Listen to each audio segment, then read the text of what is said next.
Social മീഡിയയിൽ ഇൻസ്റ്റാഗ്രാമിലും ഫേസ്ബുക്കിലും വാട്സപ്പിലും ഒക്കെ പലതരത്തിലുള്ള ഡിസ്കഷൻസിൽ ഏർപ്പെടുന്നവരായിരിക്കും നമ്മളിൽ പല ആളുകളും.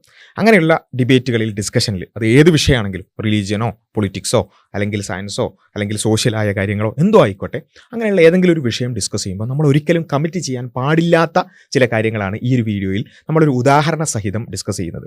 ഞങ്ങൾ റിയാക്ട് ചെയ്ത ഒരു വ്യക്തിയോട് ഒരു വിഷയത്തിൽ ഞങ്ങൾ തിരിച്ച് മറുപടി പറഞ്ഞിരുന്നു. അതിനോട് വീണ്ടും റിയാക്ട് ചെയ്തുകൊണ്ട് അദ്ദേഹം പറയുന്ന ചില കാര്യങ്ങൾ അതൊന്ന് പരിശോധിക്കുക എന്നുള്ളതാണ് നമ്മൾ ഈ ഒരു വീഡിയോയിലൂടെ ഉദ്ദേശിക്കുന്നത്.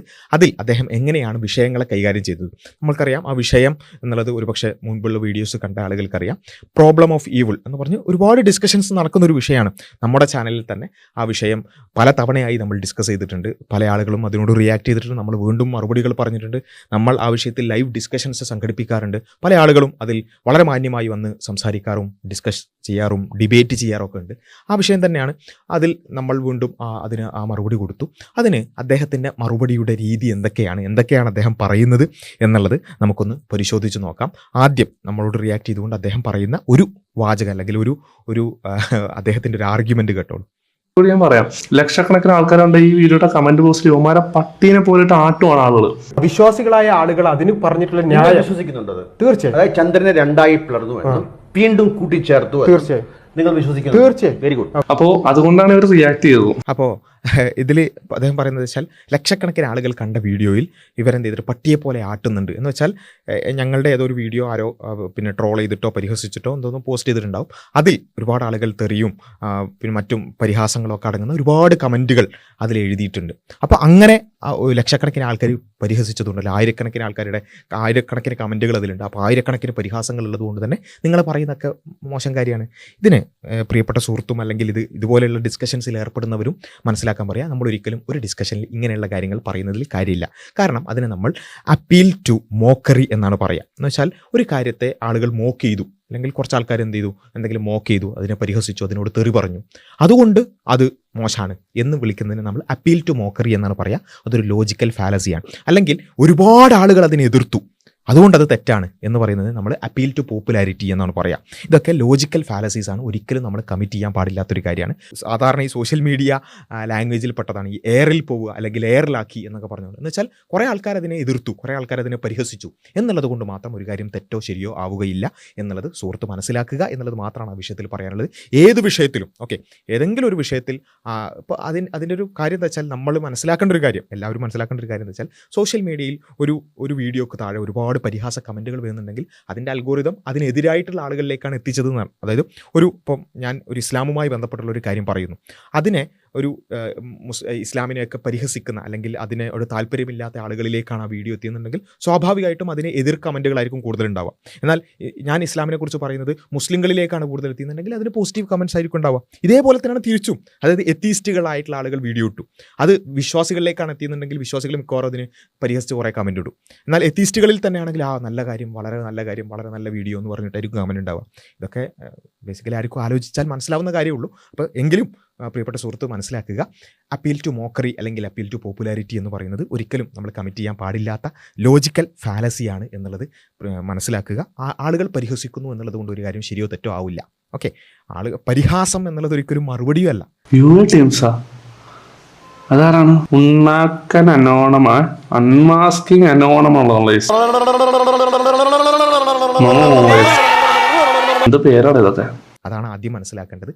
നമ്മൾ ലോജിക്കലി ഞാൻ പറയുന്ന കാര്യങ്ങൾക്ക് ഇന്ന കാര്യങ്ങൾക്ക് അത് തെറ്റാണ്, ഇദ്ദേഹം പറയുന്ന കാര്യം ഇന്ന വിഷയങ്ങൾ കൊണ്ട് തെറ്റാണ്, ഇയാൾ ചോദിച്ച ചോദ്യത്തിന് മറുപടി ഇതാണ് നമ്മൾ ഒരു നോർമൽ ഡിസ്കഷന് അല്ലെങ്കിൽ ഒരു ഹെൽത്തി ഡിസ്കഷൻ്റെ രീതി അതാണ് എന്ന് മനസ്സിലാക്കുക എന്നുള്ളത് മാത്രമാണ് പറയാനുള്ളത്. എന്നിട്ട് ഇത് പറഞ്ഞതിന് ശേഷം നമ്മൾ ഡിസ്കഷൻ ചെയ്യുമ്പോൾ വേറെ ശ്രദ്ധിക്കേണ്ട രണ്ടാമത്തെ പോയിൻ്റാണ്, നമ്മൾ ആദ്യം പറഞ്ഞതിനെ റദ്ദ് ചെയ്തിട്ട് വേറെ വർത്താനം നമ്മൾ പറയരുത്.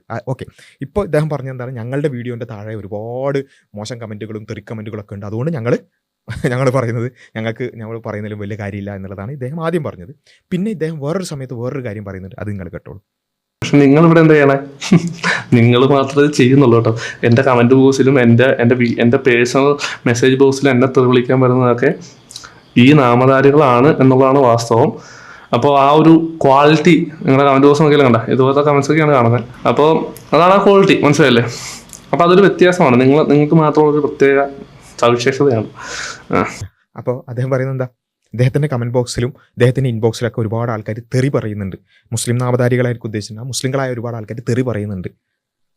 അപ്പോൾ നേരത്തെ പറഞ്ഞതോ, അപ്പോൾ തെറി പറയുന്നുണ്ടെങ്കിൽ, ഒരുപാട് ആൾക്കാർ തെറി പറയുന്നുണ്ടെങ്കിൽ ദാറ്റ് മീൻസ് താങ്കളുടെ നേരത്തെ വാദം വെച്ചിട്ട് ഒരുപാട് ആൾക്കാർ തെറി പറയുന്നുണ്ടെങ്കിൽ താങ്കൾ എയറിലാണ് അല്ലേ, താങ്കൾ പറയുന്നത് തെറ്റാണ്. അങ്ങനെ പറയൂ? ആരെങ്കിലും ഇല്ല. കാരണം ആ തെറി പറയുന്ന ആൾക്കാർ പറയുന്നത് അവർ ചെയ്യുന്നത് തെറ്റാണ്, അത്രേ ഉള്ളൂ. നേരത്തെ ഞങ്ങളുടെ വീഡിയോൻ്റെ വിഷയത്തിൽ അത്രേ ഉള്ളൂ. ഞങ്ങളൊരു കാര്യം പറഞ്ഞു, ഓക്കെ, ഞങ്ങൾ പറഞ്ഞ കാര്യങ്ങൾ തെറ്റാണെങ്കിൽ അതിനോട് വിയോജിച്ചോളൂ. ഇദ്ദേഹം പറയുന്ന കാര്യങ്ങൾ ലോജിക്കലല്ല, അല്ലെങ്കിൽ തെറ്റാണ്, അല്ലെങ്കിൽ അതിനോട് വിയോജിക്കുന്നു എന്നൊക്കെ കമൻ്റ് ഇടാം. അല്ലാതെ അതിന് മോശം കമൻറ്റുകൾ ഇട്ട് അതിനെ തെറി പറഞ്ഞ് അല്ലെങ്കിൽ അതിനെ പരിഹസിക്കുന്നതിലൊന്നും ഒരു കാര്യമില്ല. അപ്പോൾ താങ്കളിപ്പം പറഞ്ഞ ആ ലോജിക്ക് വെച്ചിട്ട് എന്താ, പിന്നെ ഈ തെറി പറയുന്ന ആളുകൾ അവരുടെ നിലവാരം അതാണെന്നാണ് പറഞ്ഞത്. അങ്ങനെയാണെങ്കിൽ ഞങ്ങളെ നേരത്തെ ഞങ്ങളുടെ വീഡിയോൻ്റെ താഴെ കമൻ്റ് ഇട്ട ആയിരക്കണക്കിന് ആൾക്കാർ അവരുടെ നിലവാരം അതേ ഉള്ളൂ.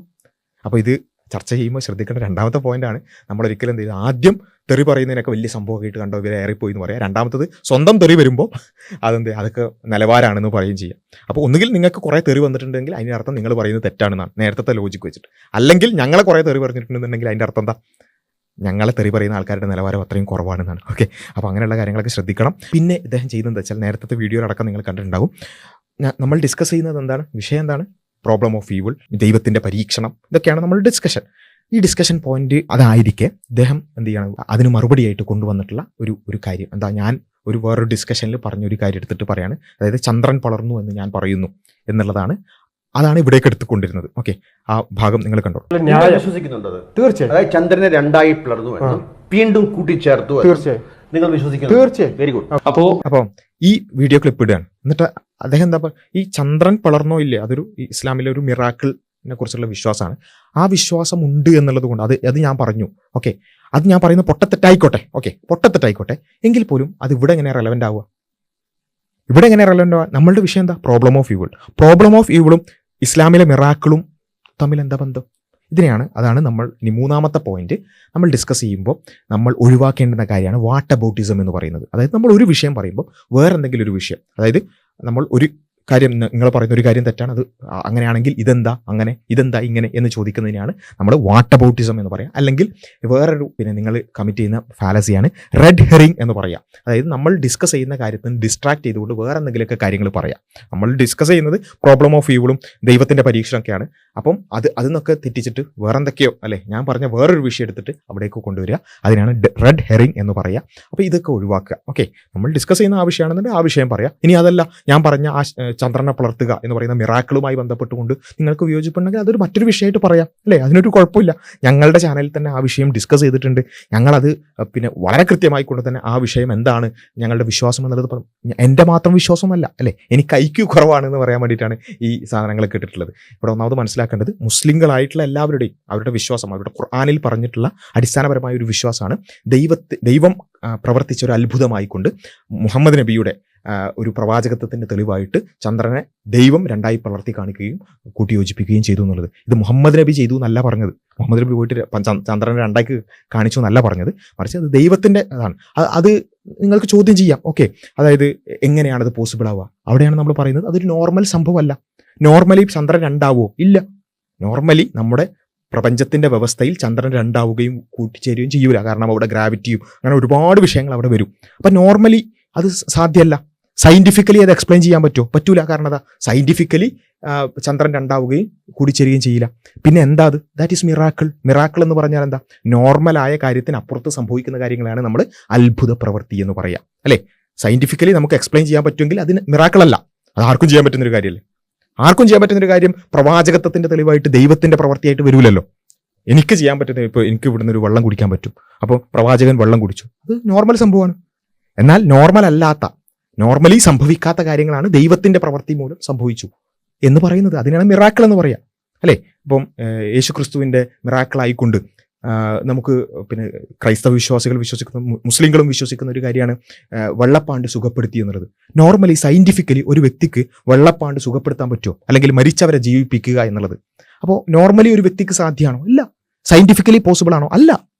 എന്നാൽ എങ്ങനെയാണത് പോസിബിൾ ആവുക? ദൈവത്തിന് അത് പ്രവർത്തിക്കാൻ സാധിക്കും. കാരണം എന്താ, ദൈവത്തിന് ഈ സയൻറ്റിഫിക് നിയമങ്ങൾക്കപ്പുറത്ത്, പ്രപഞ്ചത്തിൻ്റെ നിയമങ്ങൾക്കപ്പുറത്ത് ഇടപെടാൻ സാധിക്കും. അതാണ് മിറാക്കിൾ എന്ന് പറയുന്നത്. അതുകൊണ്ടാണ് അതിന് മിറാക്കിൾ എന്ന് വിളിക്കുന്നത്, അല്ലെങ്കിൽ മിറാക്കിൾ എന്ന് പറയില്ലല്ലോ. അപ്പോൾ ഇതാണ് സംഭവം എന്ന് പറയുന്നത്. ഇനി അത് പോസിബിൾ ആണോ? അതിൻ്റെ ലോജിക്ക് എന്താണ് എന്നാണോ? അതിൻ്റെ ലോജിക്ക് എന്ന് പറയുന്നത് ഇത്രേ ഉള്ളൂ. എല്ലാറ്റിനും കഴിവുള്ള, എല്ലാത്തിനും കഴിവുള്ള ദൈവത്തിന് പ്രപഞ്ചത്തിന്റെ നിയമങ്ങൾ ബാധകമല്ല. പ്രപഞ്ചത്തിന്റെ നിയമത്തിലാണ് ചന്ദ്രൻ വളരാത്തത് അല്ലെ. എന്നാൽ പ്രപഞ്ചത്തിന്റെ നിയമത്തിന് അപ്പുറത്തേക്കും പ്രവർത്തിക്കാൻ എല്ലാറ്റിനും കഴിവുള്ള ദൈവത്തിന് സാധിക്കും അല്ലെ. ദൈവം എന്ന് പറഞ്ഞാൽ എല്ലാത്തിനും കഴിവുള്ളവനല്ലേ. ആ എല്ലാത്തിനും കഴിവുള്ള ദൈവത്തിന് ഈ പ്രപഞ്ചത്തിന്റെ നിയമത്തിന് അപ്പുറത്ത് ആയിക്കൊണ്ട് മുഹമ്മദ് നബിയുടെ പ്രവാചകത്വം തെളിയിക്കാൻ ചന്ദ്രൻ രണ്ടാക്കി പുലർത്താനോ, അല്ലെങ്കിൽ യേശു ക്രിസ്തുവിന്റെ പ്രവാചകത്വം തെളിയിക്കാൻ വെള്ളപ്പാണ്ട് സുഖപ്പെടുത്താനോ, അല്ലെങ്കിൽ മരിച്ചവരെ ജീവിപ്പിക്കാനോ സാധിക്കും. അവിടെ എന്താ ഇത്, ഈ വിഷയത്തിന്റെ ലോജിക്ക് എന്താ? ലോജിക്ക് ഇത്ര ഉള്ളൂ, ദൈവം എല്ലാറ്റിനും കഴിവുള്ളവനാണ്. അപ്പോൾ അവിടെ ചോദിക്കും, അങ്ങനെയാണ് ദൈവം ഉണ്ടോ? ഓക്കെ, അത് അടുത്തൊരു ചോദ്യമാണ്. ദൈവമുണ്ട് എന്ന് നമ്മൾ ലോജിക്കലി നമുക്ക് ബോധ്യപ്പെടുകയാണെങ്കിൽ, എല്ലാറ്റിനും കഴിവുള്ളവനാണ് ദൈവം എന്ന് നമ്മൾക്ക് ബോധ്യപ്പെടുകയാണെന്നുണ്ടെങ്കിൽ ഇറ്റ്സ് ഓൾ പോസിബിൾ. ഇനി ദൈവമില്ല, ദൈവത്തിന് എല്ലാറ്റിനും കഴിവില്ല എന്നാണെങ്കിൽ ഇത് പോസിബിൾ അല്ല. അത്രേ ഉള്ളൂ സംഭവം. ഈ കാര്യങ്ങളുടെയൊക്കെ ലോജിക്ക് കിടക്കുന്നത് നമ്മുടെ അടിസ്ഥാന വിശ്വാസം എന്ത് എന്നുള്ളതിൻ്റെ അടിസ്ഥാനത്തിലാണ്. അടിസ്ഥാനപരമായി നിങ്ങൾ ദൈവമുണ്ട്, ദൈവം എല്ലാറ്റിനും കഴിവുള്ളവനാണ് എന്ന് നിങ്ങൾക്ക് ബോധ്യപ്പെട്ടാൽ ഇതെല്ലാം പോസിബിൾ ആണ്.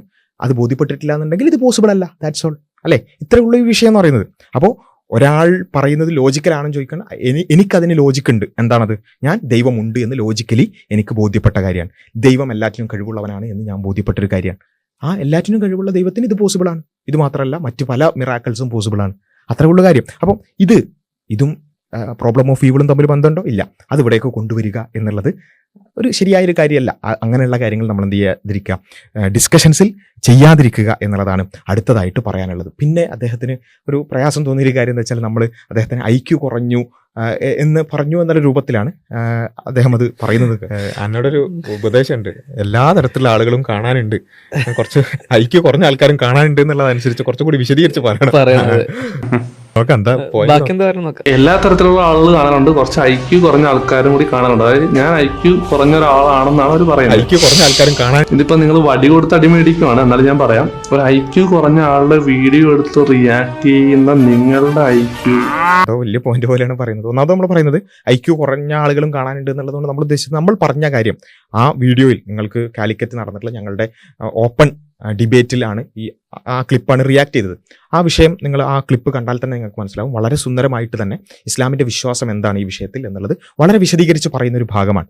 ആ വിശദീകരിച്ച് പറയുന്ന ഭാഗത്ത് റിയാക്ട് ചെയ്തിട്ട് എന്താണോ പറഞ്ഞത് അതുപോലും മനസ്സിലാക്കാതെ റിയാക്ട് ചെയ്തു. അപ്പോഴാണ് നമ്മൾ പറഞ്ഞത്, ഇത്രയും സിമ്പിളായ കാര്യം പോലും മനസ്സിലാക്കാൻ പറ്റാത്ത എന്തുകൊണ്ടാണ്? അവിടെയാണ് നമ്മൾ IQ കുറഞ്ഞ ആൾക്കാരടക്കം കാണാനുണ്ടെന്ന് ചിന്തിച്ചിട്ടുമാണ് ഇനി സംസാരിക്കാൻ എന്ന് പറഞ്ഞത്. ആരെങ്കിലും ആക്ഷേപിക്കാൻ വേണ്ടി പറഞ്ഞല്ല, മറിച്ച് അത്രയും സിമ്പിളായ കാര്യം പോലും എന്താ മനസ്സിലാക്കാത്തത്?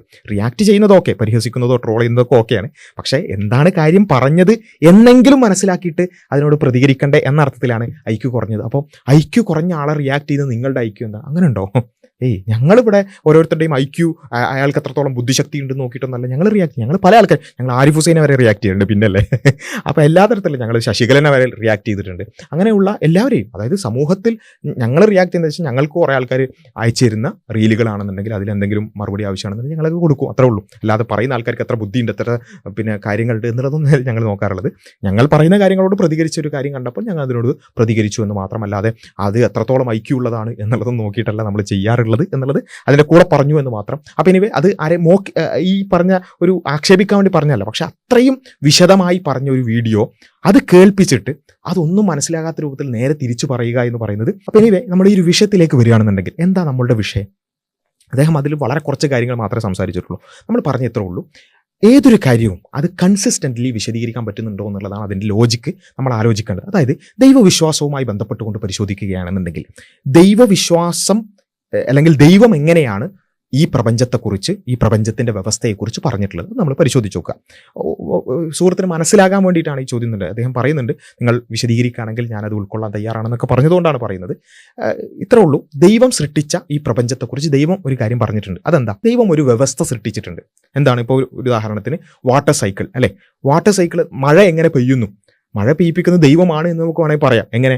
ദൈവമാണ് ഈ വ്യവസ്ഥ മൊത്തം സൃഷ്ടിച്ചത്. ആ വ്യവസ്ഥ എങ്ങനെയാണ് നടക്കുന്നത് എന്ന് പരിശോധിച്ച് നോക്കിയാൽ നമുക്ക് കാണാൻ പറ്റും. നീരാവി മുകളിലേക്ക് പോകുന്നു, അവിടെ കണ്ടൻസ് ചെയ്യുന്നു, എന്നിട്ട് എന്ത് ചെയ്യുന്നു, അത് പ്രസിപ്പിറ്റേറ്റ് ചെയ്യുന്നു, അങ്ങനെയാണ് മഴ പെയ്യുന്നത്. അത് ദൈവം സൃഷ്ടിച്ച വ്യവസ്ഥയാണ്. ഇങ്ങനെ ഓരോ കാര്യത്തിനും എന്ത് ചെയ്തിട്ടുണ്ട്? ഈ പ്രപഞ്ചത്തിൽ ദൈവം ഒരു വ്യവസ്ഥ സൃഷ്ടിച്ചിട്ടുണ്ട്. അതിനാണ് നമ്മൾ പ്രാപഞ്ചിക വ്യവസ്ഥ എന്ന് പറയാം. നമ്മുടെ നോർമലായ കാര്യങ്ങൾ, അതായത് ഈ പ്രപഞ്ചത്തിൽ പൊതുവെ നടക്കുന്ന കാര്യം, ഞാൻ സംസാരിക്കുന്നു, ഇത് റെക്കോർഡ് ചെയ്യപ്പെടുന്നു, നിങ്ങൾ കേൾക്കുന്നു, നിങ്ങളുടെ സ്ക്രീനിൽ അത് വിസിബിൾ ആകുന്നു, ഇതെല്ലാം നോർമലി ഉള്ള പ്രപഞ്ചത്തിൻ്റെ വ്യവസ്ഥയിലൂടെ സംഭവിക്കുന്ന കാര്യങ്ങളാണ്. ആ നോർമലായ പ്രപഞ്ച വ്യവസ്ഥ പൊതുവെ നടന്നു പോവുകയാണ് ചെയ്യുക. അതിൽ ദൈവത്തിന് ഇടപെടാൻ പറ്റുമോ? പറ്റും. എന്നാൽ ദൈവം ഓരോ സമയത്തും നിർബന്ധമായും ഇടപെട്ട് കൊള്ളണമെന്നുണ്ടോ? ഇല്ല, അത്രേ ഉള്ളൂ. രണ്ടാമത്തെ പോയിന്റ് ശരിക്കും മനസ്സിലാക്കുക. രണ്ടാമത്തെ പോയിന്റ് എന്ന് പറയുന്നത് എല്ലാവർക്കും, മനുഷ്യരെ സംബന്ധിച്ചിടത്തോളം അവർക്ക് ഫ്രീ വില്ലോട് കൂടിയാണ് ദൈവം സൃഷ്ടിച്ചത്. ഫ്രീ വിൽ എന്ന് പറഞ്ഞാൽ എന്താണ്? നമുക്ക് നമ്മുടേതായി സ്വതന്ത്രേച്ഛയുണ്ട് എന്നുള്ളതാണ് ഫ്രീ വില്ലിന്റെ അടിസ്ഥാനം. അതായത് എനിക്ക് ശരിയും തെറ്റും ചെയ്യാനുള്ള ഒരു ഫ്രീ വില്ലോട് കൂടിയാണ് നമ്മളെ സൃഷ്ടിച്ചത്. ഈ രണ്ട് കാര്യങ്ങൾ, ഈ രണ്ട് അടിസ്ഥാനങ്ങൾ സുഹൃത്തുക്കൾ മനസ്സിലാക്കാൻ ശ്രമിക്കുക. അതായത് പ്രപഞ്ചം ഒരു വ്യവസ്ഥ സൃഷ്ടിച്ചു, ആ വ്യവസ്ഥ പൊതുവെ നടന്നു പോവുകയാണ് ചെയ്യുക. ആ വ്യവസ്ഥയിൽ പടച്ചോൻ എന്ത് ചെയ്യാൻ പറ്റും? ഇടപെടാനും പറ്റും. രണ്ടാമത്തത്, ഈ വ്യവസ്ഥയിൽ മനുഷ്യരെ സംബന്ധിച്ചിടത്തോളം അവർ ഫ്രീ വില്ലോട് കൂടിയാണ് സൃഷ്ടിക്കപ്പെട്ടിട്ടുള്ളത്. ആ ഫ്രീ വില്ലിൽ നമുക്ക് എന്ത് ചെയ്യാൻ പറ്റും? ശരിയും ചെയ്യാൻ പറ്റും, തെറ്റും ചെയ്യാൻ പറ്റും. ഓക്കെ, ആ ശരിയും തെറ്റും ചെയ്യാൻ പറ്റുന്ന വ്യവസ്ഥയിൽ നമുക്ക് തെറ്റുകൾ ചെയ്യാനുള്ള സ്വാതന്ത്ര്യം ഉണ്ടാവണം, എങ്കിലേ അതിന് ഫ്രീ വില്ലെന്ന് പറയാൻ പറ്റുള്ളൂ. അവിടെയാണ് ഈ ലോകത്ത് എന്തുകൊണ്ട് തിന്മകൾ സംഭവിക്കുന്നു? ബിക്കോസ് നമുക്ക് ഫ്രീ വില്ലോട് കൂടിയാണ് നമ്മൾ സൃഷ്ടിച്ചത്. ഇനി ഒരു തെറ്റും സംഭവിക്കാൻ പാടില്ല, ഈ ലോകത്ത് ഒരു പ്രയാസങ്ങളും സംഭവിക്കാൻ പാടില്ല എന്നാണെങ്കിൽ നമുക്ക് ഫ്രീ വിൽ ഉണ്ടാവാൻ പാടില്ല. കാരണം എന്താ? തെറ്റ് ചെയ്യാൻ സ്വാതന്ത്ര്യം ഉണ്ടെങ്കിൽ നമ്മൾ തെറ്റ് സംഭവിക്കും. അല്ലെങ്കിൽ എന്ത് ചെയ്യണം? നമുക്ക് ഫ്രീ വിൽ ഉണ്ടാകുമ്പോൾ നമുക്ക് നമ്മളെ ദൈവം ഇങ്ങനെ സൃഷ്ടിച്ച് നമ്മളെ ചരട് വലിക്കുന്നത് പോലെ എന്ത് ചെയ്യാൻ പറ്റുള്ളൂ? നമുക്ക് നന്മകൾ മാത്രം ചെയ്യാൻ പറ്റുന്നൊരു പ്രപഞ്ചമായിരിക്കണം ദൈവം സൃഷ്ടിക്കേണ്ടത്. എന്നാൽ ഇവിടെ ദൈവം സൃഷ്ടിച്ചത് ഒരു പ്രാപഞ്ചിക വ്യവസ്ഥയോട് കൂടിയ മനുഷ്യന് സ്വതന്ത്രേച്ഛയുള്ള ശരിയും തെറ്റും ചെയ്യാൻ പറ്റുന്ന ഒരു പ്രപഞ്ചമാണ് പടച്ചവൻ സൃഷ്ടിച്ചത്. ആ സൃഷ്ടിപ്പിൽ സ്വാഭാവികമായിട്ടും മനുഷ്യന് ശരിയും തെറ്റും ചെയ്യാനുള്ള സ്വാതന്ത്ര്യമുള്ളത് കൊണ്ട് തന്നെ തെറ്റുകൾ സംഭവിക്കും. അതാണ് ഈ ലോകത്ത് നടക്കുന്ന തെറ്റുകൾ എന്ന് പറയുന്നത്. ഇത് വളരെ സിമ്പിളാണ്, ആർക്കും ആലോചിക്കുക. എന്തുകൊണ്ട് കൊലപാതകങ്ങൾ നടക്കുന്നു? അതാണല്ലോ സുഹൃത്തിന്റെ പ്രശ്നം, അല്ലേ? എന്തുകൊണ്ട് കൊലപാതകങ്ങൾ നടക്കുന്നു? എന്തുകൊണ്ട് അതിക്രമങ്ങൾ നടക്കുന്നു? അതിക്രമങ്ങൾ അടക്കം ചെയ്യാൻ പറ്റുന്ന ഒരു ഫ്രീ വില്ലോട് കൂടിയാണ് ഈ മനുഷ്യനുള്ളത്. പ്രപഞ്ചം അങ്ങനെയാണുള്ളത്.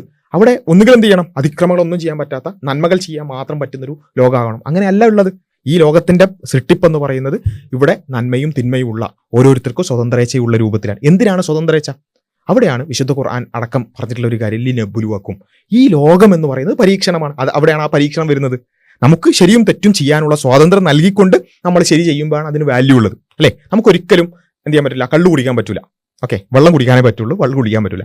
അപ്പൊ പിന്നെ നമ്മൾ കള്ളുകുടിയിലേക്ക് പോകാതിരിക്കുക എന്നുള്ളതിൽ ഒരു വാല്യൂ ഇല്ല. നമുക്ക് ആളുകളെ ഉപദ്രവിക്കാനും പറ്റും, സഹായിക്കാനും പറ്റും. അപ്പോഴാണ് സഹായിക്കുന്നതിന് വാല്യൂ ഉള്ളത്. നമുക്കൊരിക്കലും ഒരാളെ ഉപദ്രവിക്കാനേ പറ്റില്ല, സഹായിക്കാനേ പറ്റുള്ളൂ. അപ്പോൾ പിന്നെ നമ്മളതിന് ഫോഴ്സ്ഡ് ആണ്, അല്ലേ? നമുക്കവിടെ നന്മ എന്ന് പറയുന്ന സംഭവമില്ല. നമുക്ക് ഫ്രീ വില്ല് ഉണ്ടെങ്കിലാണ് നന്മയും തിന്മയും ഉണ്ടാവുക. ഇത് മനസ്സിലാകുന്നുണ്ടോ? അതായത് ഫ്രീ വില്ല് ഉണ്ടെങ്കിലാണ് നന്മയും തിന്മയും ഉണ്ടാവുക. അപ്പോൾ മനുഷ്യന് നന്മ തിന്മ എന്ന പരീക്ഷണം വേണമെന്നുണ്ടെങ്കിൽ ഫ്രീ വില്ല് ആവശ്യമാണ്. ഓക്കെ, അപ്പോൾ ആ ഫ്രീ വില്ലോട് കൂടിയാണ് മനുഷ്യനെ സൃഷ്ടിച്ചിട്ടുള്ളത്. ആ ഫ്രീ വില്ലിൽ മനുഷ്യൻ നന്മ ചെയ്യണം എന്നുള്ളതാണ് പടച്ചവന്റെ കൽപ്പന. അതിക്രമങ്ങൾ പാടില്ല, കുട്ടികളെ കൊല്ലാൻ പാടില്ല, പ്രയാസങ്ങൾ ഉണ്ടാക്കാൻ പാടില്ല, ഇവിടെ കുഴപ്പങ്ങൾ ഉണ്ടാക്കാൻ പാടില്ല. ഇതൊക്കെ ദൈവം പഠിപ്പിച്ചു. ആ കുഴപ്പങ്ങൾ ഉണ്ടാക്കുക, പ്രശ്നങ്ങൾ ഉണ്ടാക്കുക, ആളുകളെ അതിക്രമിക്കുക, കൊല്ലുക എന്ന് പറയുന്നതൊക്കെ തെറ്റായിട്ട് ദൈവം പഠിപ്പിച്ചു. അതൊന്നും ചെയ്യാൻ പാടില്ല. പക്ഷെ അത് ചെയ്യാനുള്ള സ്വാതന്ത്ര്യമുണ്ട്. അത് ചെയ്യുന്നുണ്ടെങ്കിൽ അത് മനുഷ്യന്റെ പ്രശ്നമാണ്, അത് ദൈവത്തിന്റെ പ്രശ്നമല്ല. ദൈവം അത് പാടില്ല എന്നാണ് പറഞ്ഞത്. പക്ഷെ ദൈവം സൃഷ്ടിച്ച വ്യവസ്ഥ എന്താണ്? ഇതിനെല്ലാത്തിനും പറ്റുന്ന വ്യവസ്ഥയാണ്. ഇതാണ് അടിസ്ഥാനപരമായി ദൈവശാസ്ത്രപരമായി ഇതിനെ വിശദീകരിക്കുന്നത്. ഇത് വളരെ കൺസിസ്റ്റന്റ് ആണ്. ഇതിൽ ഒരു ഇൻകൺസിസ്റ്റൻസി ഇല്ല. അതാണ് എൻ്റെ സുഹൃത്തിനോട് പറയാനുള്ളത്. നമ്മളൊരു കാര്യം ലോജിക്കൽ അല്ല എന്ന് പറയണമെങ്കിൽ അതിന് ഇൻകൺസിസ്റ്റൻസി വേണം. നമുക്ക് എപ്പോഴാണ് ഒരു കാര്യം ലോജിക്കൽ അല്ല? അത് ദൈവം പറയാണ് ഈ ലോകത്ത് ഒരു പ്രശ്നവും സംഭവിക്കില്ല എന്ന് ദൈവം പറയാണ്. ഞാൻ ഓരോ പ്രശ്നം വരുമ്പോഴും അതൊക്കെ ഞാൻ ഇടപെട്ട് അതൊക്കെ തീർക്കും എന്ന് ദൈവം പറഞ്ഞിട്ട് ഇവിടെ പ്രശ്നങ്ങൾ സംഭവിക്കുകയാണെന്നുണ്ടെങ്കിൽ ഓക്കെ, ദൈവം പറഞ്ഞത് തെറ്റിയല്ലോ എന്ന് നമുക്ക് വേണമെങ്കിൽ പറയാം. അങ്ങനെയല്ല. ദൈവം ഒരു വ്യവസ്ഥ സൃഷ്ടിച്ചിട്ടുണ്ട്. അവിടെ മനുഷ്യന് സ്വതന്ത്രേച്ഛയുണ്ട്, നന്മയും തിന്മയും ചെയ്യാനുള്ള സ്വാതന്ത്ര്യമുണ്ട്, നന്മ ചെയ്യാൻ പ്രത്യേകം പഠിപ്പിച്ചിട്ടുണ്ട്. ഇതൊക്കെ പറഞ്ഞ ഒരു വ്യവസ്ഥയിൽ, ഒരു ദൈവശാസ്ത്രത്തിൽ അതിൽ ഇൻകൺസിസ്റ്റൻസി ഇല്ല. ഇനി നമ്മൾ തിരിച്ചു ചോദിച്ചൊരു ചോദ്യം, ശരി, ഇവിടെ ആളുകൾ പ്രയാസപ്പെടുന്നു, പീഡിപ്പിക്കപ്പെടുന്നു, ഇതൊക്കെ സംഭവിക്കുന്നത് ദൈവവിശ്വാസികളുടെ ലോകത്ത് മാത്രമല്ലല്ലോ, നിങ്ങളുടെ അല്ലെങ്കിൽ ഇത് പറഞ്ഞുകൊണ്ടിരിക്കുന്ന ആളുകളുടെ ലോകവീക്ഷണത്തിലും ഈ പ്രശ്നങ്ങളൊക്കെ സംഭവിക്കുന്നുണ്ട്. അതിനെ നിങ്ങൾ എങ്ങനെയാണ് എക്സ്പ്ലെയിൻ ചെയ്യുക? അപ്പോൾ ഞാൻ നിരീശ്വരവാദിയല്ല, ആയിക്കോട്ടെ, നിങ്ങൾ എന്താണെങ്കിലും നിങ്ങളുടെ മുമ്പിൽ ഈ പ്രശ്നം ഉണ്ടല്ലോ, there is A problem before you, അല്ലേ? അതിന് നിങ്ങൾ എങ്ങനെ എക്സ്പ്ലെയിൻ ചെയ്യുക? ഒരു നിരീശ്വരവാദിയെ സംബന്ധിച്ചിടത്തോളം അതാണ് നമ്മൾ പറഞ്ഞത്. ഈ ചോദ്യം വരുന്നത് ദൈവനിഷേധത്തിന്റെ ഭാഗത്തുനിന്നാണ്. ദൈവം എന്തുകൊണ്ട് എന്നുള്ളത് അവിടെയാണ് നമ്മൾ നിരീശ്വരവാദത്തെക്കുറിച്ച് ചോദിച്ചത്. നിരീശ്വരവാദികൾക്ക് എക്സ്പ്ലെയിൻ ചെയ്യാൻ കഴിയില്ല. എങ്ങനെ എക്സ്പ്ലെയിൻ ചെയ്യുക? ഓക്കെ, ഈ നടക്കുന്ന പ്രശ്നങ്ങളെയും പ്രയാസങ്ങളെയും നിരീശ്വരവാദികൾക്ക് എങ്ങനെ എക്സ്പ്ലെയിൻ ചെയ്യാൻ പറ്റുക? അവരുടെ ലോകത്തും പ്രശ്നവും പ്രയാസമൊക്കെ ഉണ്ടല്ലോ. എന്നിട്ട് എങ്ങനെയാണ് അതിന്റെ എക്സ്പ്ലനേഷൻ? ദൈവവിശ്വാസികൾക്ക് അറ്റ്ലീസ്റ്റ് അതിന്റെ ആത്യന്തികമായ നീതിയെങ്കിലും പറയാനുണ്ട്. നിരീശ്വരവാദികൾക്ക് അതുപോലും പറയാനില്ല, അല്ലേ? അപ്പോൾ അത് പീഡിപ്പിക്കപ്പെടുന്നവർ പീഡിപ്പിക്കപ്പെട്ടെ, പ്രയാസപ്പെടുന്നവർ പ്രയാസപ്പെടട്ടെ, അത്രേ ഉള്ളൂ, അല്ലേ? ആരെങ്കിലും ഒരാൾ അതിക്രമം ചെയ്യുന്നുണ്ടെങ്കിൽ ചെയ്തോട്ടെ, അത്രേ ഉള്ളൂ. അതിനപ്പുറത്തേക്കുള്ള ശരിയും തെറ്റും നീതിയും നിരീശ്വരവാദികൾക്ക് പറയാനില്ല. ഇനി സുഹൃത്തിന് നിരീശ്വരവാദിയല്ല, വേറെ എന്തെങ്കിലും ലോകവീക്ഷണാണോ, അതിന് വേറെ എന്തെങ്കിലും എക്സ്പ്ലനേഷൻ ഉണ്ടോ, അത് പറയൂ. അത് കൺസിസ്റ്റന്റ് ആണോ എന്ന് നമുക്ക് പരിശോധിക്കാം. ഇങ്ങനെയാണ് നമ്മൾ എന്ത് ചെയ്യേണ്ടത്, ഒരു മാന്യമായൊരു ഡിസ്കഷൻ നടത്തേണ്ടത് എന്നുള്ളത് സുഹൃത്തിനോട് പറയുക എന്ന് മാത്രമാണ് ഉദ്ദേശിക്കുന്നത്. പിന്നെ അദ്ദേഹം ചെയ്യുന്നത് വെച്ചാൽ ഒരു പള്ളിയിൽ ഒരാൾ പിന്നെ വീഴുന്നു, അപ്പോൾ കുറേ ആൾക്കാർ അത് ശ്രദ്ധിക്കാതെ പോയിട്ട് നിസ്കരിക്കാൻ പോകുന്നു. അതൊക്കെ മനുഷ്യന്മാർ ചെയ്യുന്ന തെറ്റുകളാണ്. ഇസ്ലാമിൽ ഒരിക്കലും പറഞ്ഞിട്ടില്ല ഒരാൾ പിന്നെ മരിക്കാൻ കിടക്കുമ്പോൾ അയാളുടെ ജീവനേക്കാൾ ഏതെങ്കിലും പള്ളിയിൽ നിസ്കരിക്കുന്നതിന് പ്രാധാന്യം കൊടുക്കണമെന്ന് പറഞ്ഞിട്ടില്ല. ഇസ്ലാമിൽ പറഞ്ഞത് മനുഷ്യൻ്റെ ജീവനാണ് പ്രാധാന്യം കൂടുതലെന്നാണ്.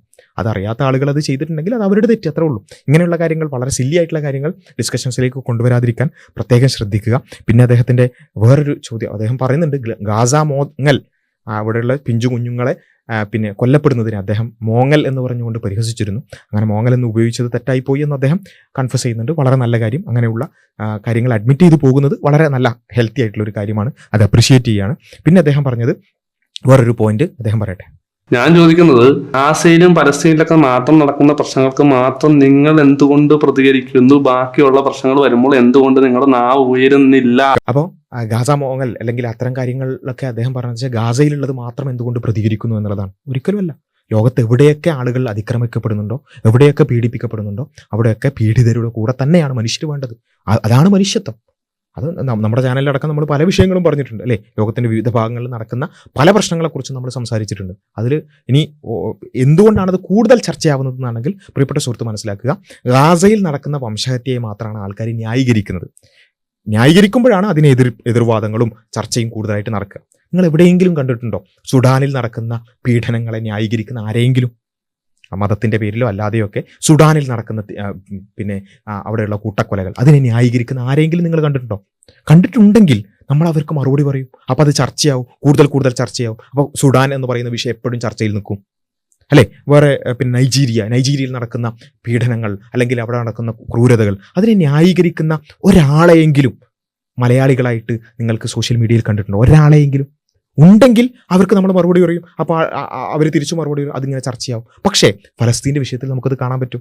ഫലസ്തീനിൽ കുട്ടികൾ കൊല്ലപ്പെടുമ്പോൾ അവിടെയുള്ള നിരപരാധികളെ കൊന്നൊടുക്കുന്ന ഇസ്രായേൽ എന്ന് പറയുന്ന ഭീകരരാഷ്ട്രം അത് ചെയ്യുമ്പോൾ അതിനെ എതിർത്തുകൊണ്ട് പോസ്റ്റ് ഇട്ടാൽ അതിനെ അനുകൂലിക്കുന്ന ഒരുപാട് ആൾക്കാരെ നമുക്ക് സോഷ്യൽ മീഡിയയിൽ കാണാൻ പറ്റും അല്ലേ.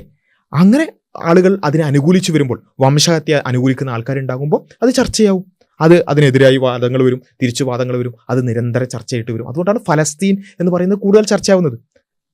അതാണ് അതിൻ്റെ കാരണം എന്ന് പറയുന്നത്. അതുപോലെ തന്നെ അതിന് പിന്നെ കൂടുതൽ നമ്മളുടെ ജിയോ പൊളിറ്റിക്സുമായി ബന്ധപ്പെട്ട് നിൽക്കുന്ന, നമ്മളുമായി ബന്ധപ്പെട്ട് നിൽക്കുന്ന രാജ്യങ്ങളൊക്കെ ആണെന്നുണ്ടെങ്കിൽ കൂടുതൽ ഇപ്പോൾ പിന്നെ ബംഗ്ലാദേശ് എന്ന് പറയുന്നത് ഇവിടെ കൂടുതൽ ചർച്ചയായിട്ടുണ്ട്. ബംഗ്ലാദേശിലെ ആളുകളെ കൊല്ലുന്നത് തെറ്റാണ് അല്ലേ, അവിടെ നിരപരാധികളെ കൊല്ലുന്നത് തെറ്റാണ്. അതുകൂടെ കൂടുതൽ ചർച്ചയായി. കാരണം എന്താ, നമ്മളായിട്ട് നേരിട്ട് ബന്ധപ്പെട്ട് നിൽക്കുന്ന ആളുകളാണ്.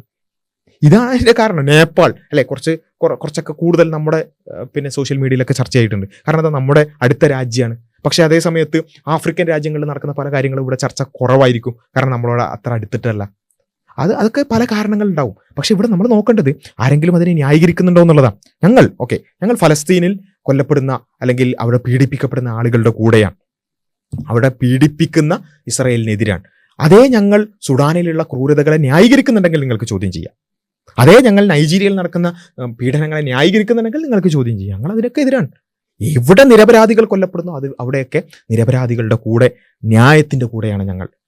അത് കൂടുതൽ ചർച്ചയാവാനുള്ള കാരണം ഈ പറഞ്ഞ പോലെ കാര്യങ്ങളും ആയിരിക്കും എന്നുള്ളത് മനസ്സിലാക്കുക. അപ്പോൾ എനിവേ, ഞാൻ പറഞ്ഞു വന്നത്, നമ്മളൊരു ഡിസ്കഷൻ നടത്തുമ്പോൾ ആളുകൾ തെറി പറയുന്ന ആളുകൾ അത് ഏത് വിഭാഗത്തിൽപ്പെട്ടതാണ്.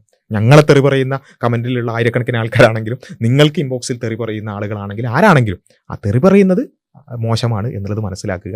അതൊന്നല്ല ഒരു സീരിയസ് ഡിസ്കഷനിൽ നമ്മൾ അതൊന്നല്ല കൊണ്ടുവരേണ്ടത്. മറിച്ച് ഒരു വിഷയം അതിൻ്റെ മെറിറ്റ് ആൻഡ് ഡിമെറിറ്റ് നോക്കി അതിന് മറുപടി പറയുക എന്നുള്ളതാണ് ചെയ്യേണ്ടത്.